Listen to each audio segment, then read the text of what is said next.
Russia Ukraine శాంతి ఒప్పందం కుదుర్చుకునేందుకు Putin Zelensky ఇద్దరూ సుముఖంగా ఉన్నారని అమెరికా అధ్యక్షుడు ట్రంప్ చెప్పారు.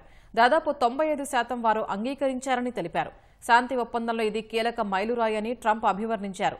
సుదీర్ఘంగా సాగుతున్న రష్యా ఉక్రెయిన్ యుద్ధాన్ని తెరదించే ప్రయత్నాల్లో భాగంగా ట్రంప్తో ఫ్లోరిడాలో పామ్ బీచ్లోని ఆయన నివాసంలో ఉక్రెయిన్ అధ్యక్షుడు జెలెన్స్కీ సమావేశమయ్యారు. యుద్దం ముగింపు కోసం ప్రతిపాదించిన 20 పాయింట్ల శాంతి ప్రణాళికపై చర్చించారు. ఉక్రెయిన్ తూర్పు భాగం డాన్బాస్ ప్రాంతం పరిష్కారం కాని సమస్యగా ఉందని ట్రంప్ వ్యాఖ్యానించారు. కానీ ఇరు దేశాలు శాంతి ఒప్పందానికి చాలా దగ్గరగా వచ్చాయన్నారు. డాన్బాస్ అంశంలో ఉక్రెయిన్ చాలా స్పష్టంగా ఉందని, రష్యా మాత్రమే భిన్నంగా ఉందని జెలెన్స్కీ వెల్లడించారు. అంతకుముందు రష్యా అధ్యక్షుడు పుతిన్తో ట్రంప్ ఫోన్లో మాట్లాడారు. సంక్షోభం ముగింపునకు ఉక్రెయిన్ EU చేసిన తాజా ప్రతిపాదనల్ని ఆయనతో చర్చించారు.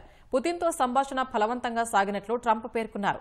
శాంతి ఒప్పందం చేసుకునేందుకు పుతిన్ జెలెన్స్కీ సుముఖంగా ఉన్నట్లు తెలిపారు.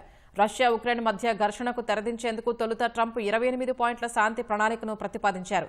ఉక్రెయిన్ దాన్ని 20 పాయింట్ల ప్రణాళికగా సవరించింది.